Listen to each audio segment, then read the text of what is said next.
Assalamualaikum warahmatullahi wabarakatuh. Nahmaduka ya ghafuru ya syakuru wa salli wa sallim barik ala sayyidina wa ala Muhammadin wa ala alihi wa sahbihi asma'in amma ba'du. Ini alhamdulillah kalau sakit bayar utang ini sama Habib Jinten, karena beliau pernah rawuh di mbah saya di Fakhriyah.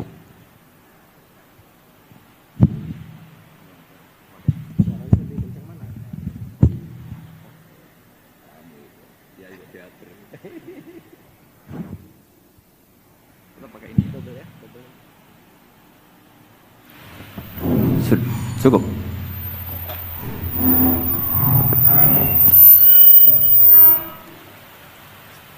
Bon, cekap saja. Terus dulu 3 tahun yang lalu kalau nggak salah beliau rawuh di Pondok Fakhriyah, itu milik mbahnya Ki Hamid Pasuruan, juga masih mbah saya Ki Abdullah bin Umar. Mbah saya namanya Fatimah binti Idrus bin Umar. Masih ingat saya ketika itu beliau menyebut satu ayat wattaba'tu millata abai. Ini kata beliau Ustadz Mansur, umumnya orang tuh ingat kehormatan bapak-bapaknya yang keren-keren. Tapi kata Habib Jinten, baca wattaba'tu yang penting tuh ikutnya bukan bapaknya. Saya masih ingat. Terus Gus-gus diem semua. Sadar kalau dimarahin Habib Jinten. Jadi ya Gus-gus diluk semua. Tak tanya kenapa diluk. Ini orang dari Jakarta kok marah Gus. Ya itu unik, itu cara istidlal guru-guru kita. Jadi kalau wattaba'tu millata abai, kata beliau rohnya itu di wattaba'tu itu. Ittiba awal cuma istakhir badai. Ittiba awalan baru bangga dengan bapak-bapaknya. Jangan bangga dulu enggak ittiba gitu loh. Jadi alim dulu baru bangga Habib Jinten. Jangan bangga muridnya Habib Jinten ndak alim-alim. Gitu Beb.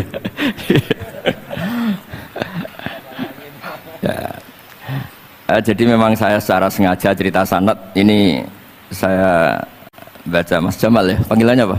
Mas Jamal. Mas Jamal ya. Pertama saya baca Al-Iqdul Farid, ini karangannya Said Muhammad bin Alawi. Di sini saya baca supaya barokah dari karangannya Sayyid Muhammad. Di antara orang yang beliau sebut dari ulama Indonesia, beliau ngendikan Al-Habib Al-Mu'ammar Ali bin Abdurrahman bin Abdillah Al-Habsyi. Wal Habib, ya Kuitang ini Bebe. Ya, jadi juga. Ya, ini juga jad beliau dari omnya Wal Habib Ali bin Husain bin Muhammad Al-Attas, Sahibitat. Wal Habib Hamid bin Muhammad bin Salim Asyiri. Wal Habib Muhammad bin Ahmad bin Zain Al-Haddad. Wal Habib Syekh bin Salim bin Umar Al-Attas. Nah, ini Wal Habib Salim bin Ahmad bin Jinten bin Syekh Abu Bakar bin Salim. Ini kitab karangannya Sayyid Muhammad bin Alawi. Terus ketika beliau cerita Sanad Ad-Darimi, Sunan Ad-Darimi, beliau ngendikan Arwi Sunan Ad-Darimi anis Sayyid Salim bin Jiddan Alian anil Habib Utsman bin Abdillah bin Akil bin Yahya Al-Alawi Mufti Batawi, ya, an Utsman bin Hasan Ad-Dimyati anil Amir Al-Kabir. Jadi keberadaan Habib Salim ini mudawwan, selain faktanya beliau sering ta'lim juga mudawwan dibukukan. Saya pernah hormat kholnya Syekhona Khalil. Di situ di antara manaqibnya ditulis min ajalli ta'lamidihi Salim Al-Habib An-Nasib Salim Maula Jinten, itu Alu Jinten disebut di situ. Jadi ini bukan cerita untuk tafakhur, bukan untuk fakhriyah, tapi ini memang fakta untuk fakhriyah. Karena pondoknya buyut saya juga namanya fakhriyah, ya. Minal fakhriyah ilal fakhriyah. Ya, minal fakhriyah ilal fakhriyah kata. Nah, ini tentang sanad. Tadi saya sudah mentasihkan beliau dan beliau mengkuatkan hujah kita. Dulu ketika Habib Salim banyak orang yang menyalahkan orang pakai celana, Habib, nanti jenengan yang cerita, beliau juga bela kultur itu. Saya pernah baca di kitabnya Said Muhammad Alawi, judulnya itu Manhajus Salaf fi Fahmin Nusus. Di kitab saya itu halaman 423. Nanti bisa dicek halaman 423. Di situ ada kata-kata wa kanat sunnatu Rasulillah sallallahu alaihi wasallam annahu yat'amu ma yajiduhu fi ardi wa yalbasu ma yajiduhu wa yarkabu ma yajiduhu mimma abahahu wa ta'ala. Terus beliau cerita, siapapun yang makan faman at'amama yajiduhu fi ardi fahuwa al-muttabi' lis sunnah. Kama annahu hajjal baita min madinati nafsi. Faman hajjal baita min madinati nafsi fahuwa al-muttabi' lis-sunnah. Jadi supaya perasaan orang Indonesia ketika berpakaian seperti ini, seperti saya, seperti teman-teman ini tetap tercantol, tetap terhubung oleh Rasulullah Shallallahu Alaihi Wasallam. Misalnya Nabi, karena beliau itu orang Madinah, tentu hajinya atau mikotnya dari Dzul Khulaifah. Karena kita orang Indonesia lewat Yalamlam ya harus lewat Yalamlam. Waqata Rasulullah li ahli Madinah Dzul Khulaifah, wa li ahli Syam al-Juhfah, wa li ahli Najdin Qarnan, wali ahli Yaman Yalamlam. Jangan mentang-mentang ikut sunnah Nabi terus orang Yaman mikotnya dari Dzul Khulaifah, orang Sam juga dari Dzul Khulaifah. Semua itu harus min madinati nafsi. Sama seperti Rasulullah yat'amu ma yajiduhu fi ardi, kita juga nat'am ma najiduhu fi ardina. Sehingga jangan sampai umat Islam yang perilakunya keseharian ini sudah baik kemudian merasa tercerabut dari sunnah Rasulullah Shallallahu Alaihi Wasallam. Karena Nabi sebagaimana kita ingin dan kita tahu, ketika ada orang Arabi bilang Allahumma arhamni wa Muhammadan wala tarham ma'ana ahadan, ya Allah hanya saya dan Muhammad yang perlu engkau kasihani, yang lain jangan. Kata Nabi laqad tahajjarta wasi'an, rahmat Allah yang luas ini kamu persempit hanya karena mungkin kita orang Jawa, orang Indonesia. Makanya saya ini bangga ngaji sama Mbah Mun. Beliau orang Jawa, saya ngaji juga hanya di Indonesia. Tapi guyonannya Mbah Mun dulu itu lucu. Wong koyok kon itu kayak orang Jawa, kayak kamu itu mesti ada yang alim. Karena Islam ini kafatal linnas. Makanya yang ahli nahwu itu Imam Sibawayh, padahal beliau Persia. Imam Ghazali juga bukan orang Arab, tapi alim hujatul Islam. Karena Allah ingin memaklumatkan bahwa agama ini kafatal linnas, bukan milik orang Arab saja, bukan milik siapa saja, tapi kafatal linnas. Makanya kita harus bangga dengan tradisi para habaib. Ada Rauhah Bukhari. Bukhari itu kita tahu namanya itu Muhammad bin Ismail bin Ibrahim bin Mughirah. Setelah itu sudah namanya bin Bardasbah. Maula al-Ju'fi, ini Bardasbah itu orang yang dulu diislamkan keluarga al-Ju'fi. Itu Mbah Mun kalau guyon itu Bardasbah cara Jawa mbok parmin mbok parlan. Tapi nyatanya dia putu alim alamah namanya Imam Bukhari. Artinya kita tentu sepakat, sangat-sangat sepakat, sangat menghormati orang-orang yang arfa'u minna nasaban kayak para habib. Tapi para habib juga mau ngakui kayak pakai Bukhari as-Sahihul Kutub ba'da kitab al-Bukhari. Sehingga memang nggak pernah ada masalah secara sanad, secara tradisi. Di kitabnya Sayyid Muhammad ini ada sanad dari ulama India yang orangnya juga macam-macam dari marga macam-macam. Jadi saya mohon barokahnya sanad ini kemudian kita tahu apa sih sanad itu. Sanad itu ya kadang-kadang harus lewat orang yang mungkin kita tidak cocok. Dulu itu ada sahabat tanya, kalau mencium istrinya pas Ramadan itu sah apa enggak? Kebetulan ditanya itu Maimunah. Enggak tanya Saudah karena sangat yakin enggak itu, kalau Saudah itu enggak. Itu Maimunah jawabnya, kalau kita tidak ngalamin, coba tanya Aisyah yang potensi ngalamin dicium pas Ramadan. Sebetulnya istri yang Nabi itu sama Aisyah itu ya agak gimana yang namanya Doro itu ya rival.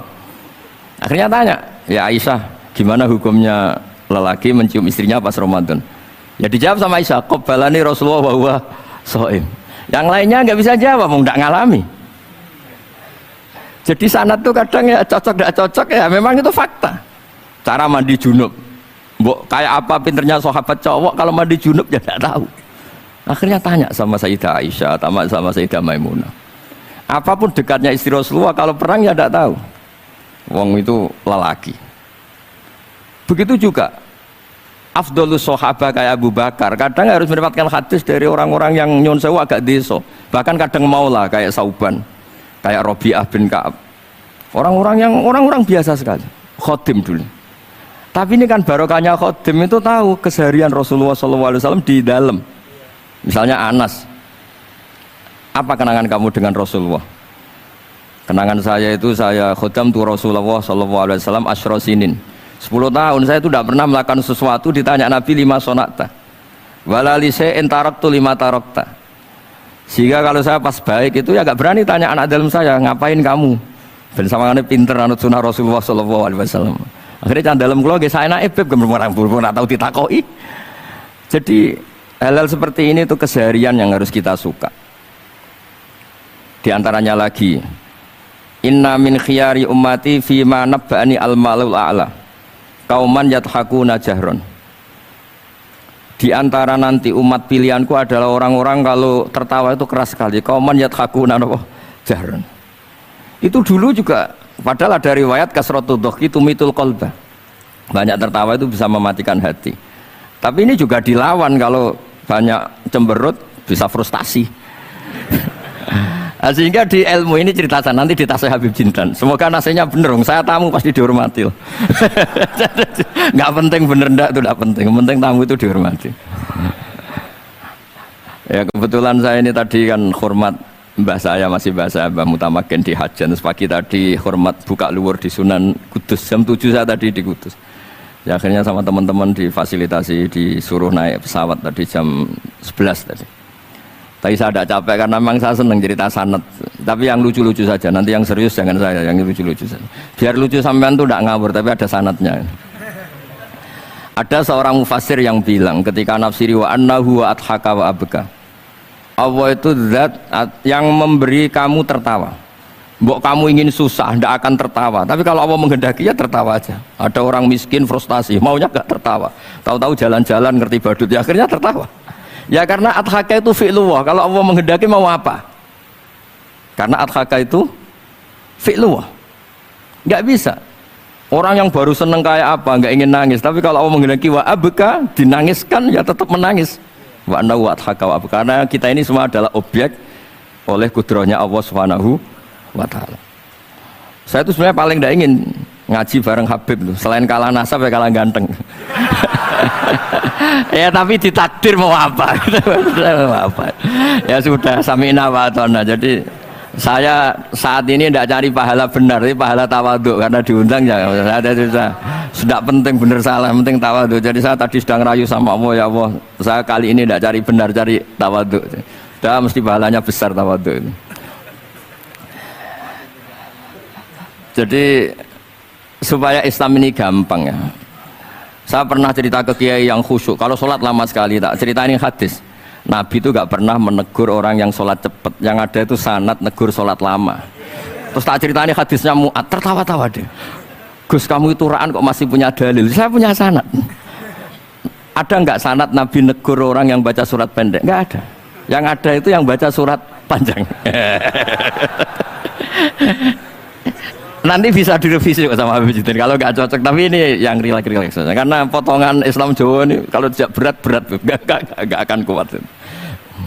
Jadi ya sudah, inna minkum munafirin katanya Nabi. Sholat yang terlalu lama itu munafir kata Nabi. Afattanun anta ya Mu'ad, kamu bikin umat ini nggak nyaman karena kalau kamu jadi imam itu lama sekali. Ini alhamdulillah betul, hadis ini harus kita hafal betul.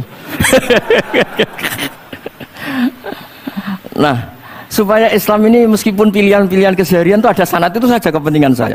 Yat'amu ma yajiduhu fi ardi wa yalbasu ma yajidu wa yarkabu ma yajidu. Saya sering beb di tahun desa-desa Gus, anak kula tahnik cethaki Gus, tapi mboten enten kurma, nganggo degan ae. Lho Gus dari kiai-kiai ku kurma. Kurma itu halawiyat, ya degan juga termasuk halawiyat. Ya sudah. Kalau kamu ingin sunnah Rasul, Nabi nggak pernah sholat di Indonesia, berarti kalau kamu sholat ke Mekah dulu kata saya. Maksud saya supaya orang itu nyaman dengan Rasul, ya itu hadir di semua sisi kehidupan kita. Kalau dalam istilah Sayyid Umar Hafid, faruhu Muhammadin sallallahu alaihi wasallam awsa' wa asra'. Kalau kamu bisa tawassul dengan Nabi Ibrahim, Nabi Musa, dan beliau-beliau bisa datang ketika Lailatul Mi'raj untuk hormat Rasulullah sallallahu alaihi wasallam di Baitul Maqdis, faruhu Muhammadin awsa' wa asra' kata beliau. Jadi bisa datang di kapan saja, di mana saja. Jadi jenengan meskipun di Indonesia tidak usah khawatir, kita semua ini dilihat Rasulullah SAW. Dan cara lihat Nabi itu gampang, tidak kayak kita. Kata Rasulullah, hayati khairun lakum wa mamati khairul lakum. Saya kalau masih hidup juga baik untuk kalian. Anda bisa cerita hadis dengan saya, sering bercengkrama. Dan ketika saya wafat kata Nabi, saya sudah dekat sama Allah Ta'ala. Kalau melihat kamu baik, saya muji Allah. Kalau melihat kamu salah, saya mintakan ampun. Makanya saya ini jenis kiai yang jarang istighfar. Ini bukan karena sombong. Saya ulang lagi, bukan karena sombong. Saya itu pengagum Sufyan Ats-Tsauri. Itu di antara khasnya itu jarang berdoa. Misalnya. Ketika ditanya, kenapa kamu jarang berdoa?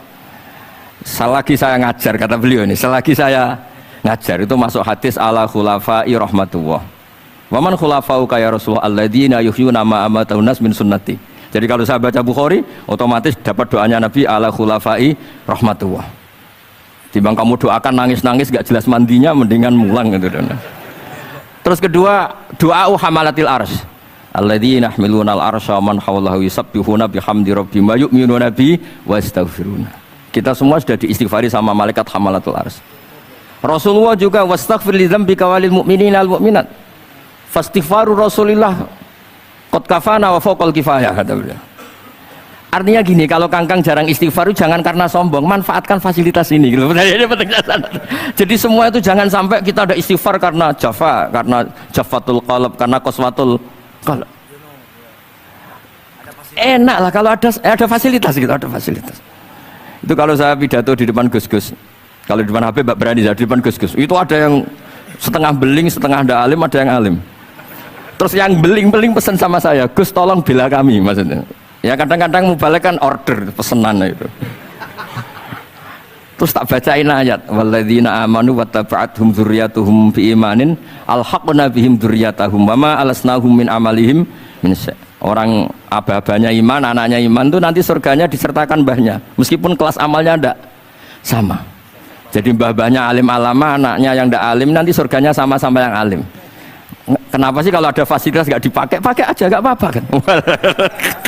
Yang alim yang komplain.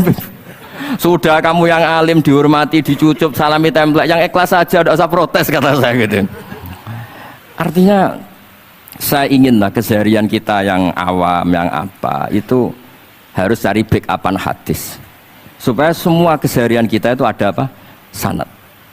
Misalnya sampean kalau malam itu nggak bisa tidur, tahajud ndak, witir ndak, ya mutolaah ndak.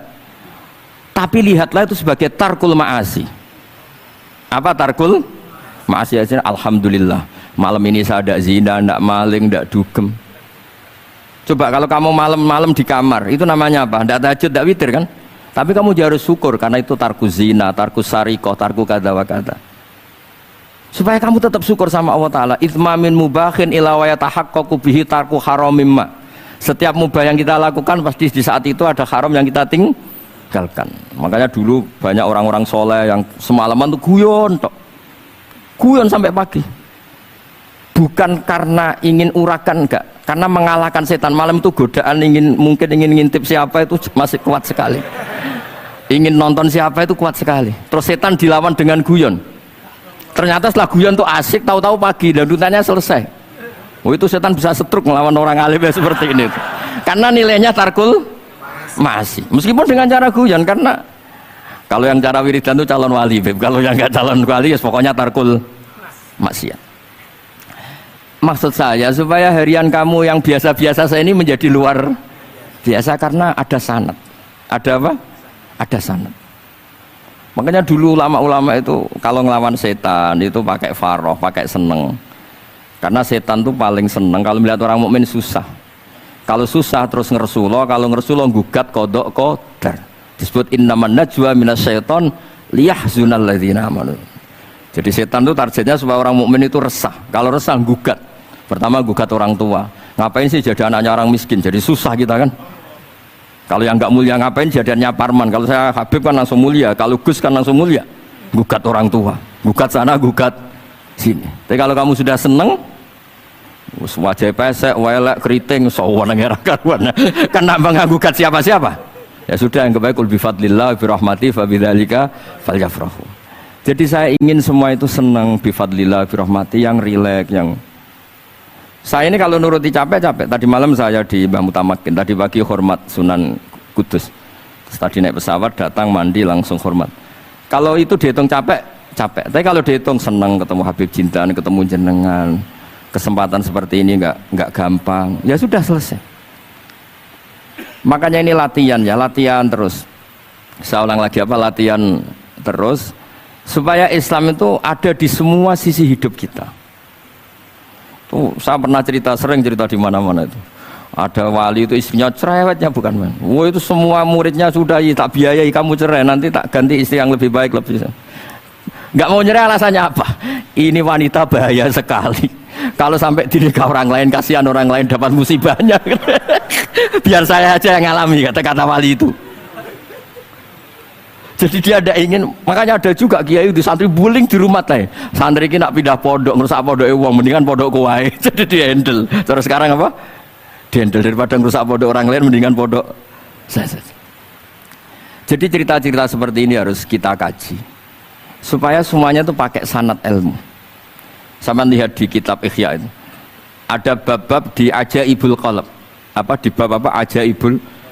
Di situ kayak apa Imam Ghazali memerankan orang-orang pilihan Allah yang menjadi gampang melihat keseharian. Misalnya gini, misalnya Islam zaman akhir kan katanya tantangannya banyak. Coba kalau baca ayat wa ya'ballahu illa ayyutimma nurah wallahu mutimmu nurih. Agama ini milik Allah, diurus oleh Allah Ta'ala. Islam ke Indonesia itu enggak ditunggoni Nabi. Nabi sudah intaqala ila rafiqil a'la. Kadang di kampung-kampung di Islam nomodin. Ya jalan karena ini agama Allah. Kita ditinggal-tinggal orang yang lebih baik ketimbang kita. Islam kita tunggui. Ya jalan, memang ini agama Allah yang ngurus Allah. Kamu tidak usah khawatir. Jadi seneng kita bukan karena dablek, karena yakin jaminan Allah Subhanahu wa taala. Jangan sampai kamu itu seneng karena dablek, karena arogan, jangan. Karena bidomanillah, yakin bidomanillah wa bikafalatillah. Seperti senangnya Sayyid Abdul Muttalib. Ketika Ka'bah mau dirubuhkan Abraha, ada penyerangan Abraha. Ini yang Mbah Mun sering cerita ini. Wah itu semuanya kalah. Terus takok, man sayyidu hadhil wadi? Siapa tuan di sini? Abdul Muttalib. Abdul Muttalib itu datang dengan wibawanya yang luar biasa. Abraha itu sampai bingung dia. Kalau duduk di singgasana dia disalahkan orang banyak. Karena raja kok duduk berdua sama orang yang tidak raja. Kalau Abdul Muttalib di bawah, dia nggak punya nyali karena ada haibahnya Sayyid Abdul Muttalib. Oh, oleh takdim luar biasa. Setelah itu tanya, apa keinginan kamu? Saya tidak ingin perang, saya hanya ingin merobohkan Ka'bah. Ternyata Sayyid Abdul Muttalib jawabnya apa? Unta saya yang 100 lo kembalikan dulu, tidak usah cerita Ka'bah. Kagetnya bukan main Abraha. Kamu ini pemimpin yang nggak benar. Ka'bah itu dinu kawa dinu abaik, itu kan agama kamu. Mau saya robohkan kamu malah bicara unta. Ini kamu itu pemimpin model apa? Jadi saya nyesal hormat kamu. Ternyata kamu mental kamu hanya mikir apa? Unta. Tapi jamnya Abdul Muttalib itu unik. Inna lihadal bait rabban hamaluk. Unta itu milik saya, kembalikan dulu. Kalau Ka'bah itu milik Allah, nanti diurus yang punya. jadi dibalik seenaknya itu ada tauhid yang luar biasa. Makanya saya termasuk kiai yang nggak susah kalau mau mati. Kalau mau mati, mati aja. Saya udah mikir kalau setelah saya ini agama gimana ya, gak gimana mana agamanya Allah Ta'ala. Jadi dibalik ya secara lahir kan seenaknya. Ternyata innal hadal bait rabbana hamahu. Kabeh itu ada yang punya, nanti biar diurus yang punya. Nah maksud saya kalau jenengan ini kan insya Allah dablek semua. Kawin ya nggak mikir istri saya nanti makan apa, ya kan? Masa depan kamu ya tidak dipikirkan, warisan nggak punya apa-apa, nggak punya ya sudahlah. Bukan karena dablek, karena tawak. Itu saja pokoknya saya ingin ngomong, pokoknya perilaku Anda keseharian itu jadi energi toat, ya. Perilaku keseharian Anda ini jadi energi apa? Itu saja. Barokahnya kamu ngaji napa sanad. Itu dulu ada ulama miskin sekali. Itu tiap pagi datang ke gunung paling tinggi, terus dia duduk itu agak-agak angkuh itu. Siapa yang lebih raja ketimbang saya? Terus ditanya, kamu tidak raja kok merasa? Ukuran raja itu tidak ada yang berani nyurus. Di sini juga nggak ada yang berani nyurus saya. Lu itu sudah bisa syukur sampai mati. Karena sekali dia kumpul orang, lihat orang naik Alphard ngeluh, lihat orang punya istri cantik ngenes, lihat apa ngenes daripada gitu naik ke gunung. Siapa yang bisa menandingi keladatan saya dalam hidup ini? Ana ma'allah wabillah ngomel-ngomel sendiri. Tapi itu cara dia syukur. Cara dia apa? Syukur. Dan akhirnya betul dia punya sanad. Mangkana aminan fi sirbih mu'afan fi jasadi intahu kuntu yaumi faka'anna ma khizat lahu dunya bihadzafiriya. Ya sebentar orang itu sehat, ya aminan fi sirbih mu'afan fi jasadi intahu kuntu yaumi faka'anna ma khizat lahu dunya bihadzafiriya. Jadi ini madhab saya, karena saya diundang di sini pasti Habib Jiddan juga ingin khas saya. Jadi kalau saya pura-pura tawadhu, pura-pura baik kan kaget. Kenapa Gus Bak sekarang jadi baik kan nanti? Ya ini anggap saja jujur. Ya kok rubah itu. Nggih ngoten mawon mugi-mugi barokah. Assalamualaikum warahmatullahi wabarakatuh.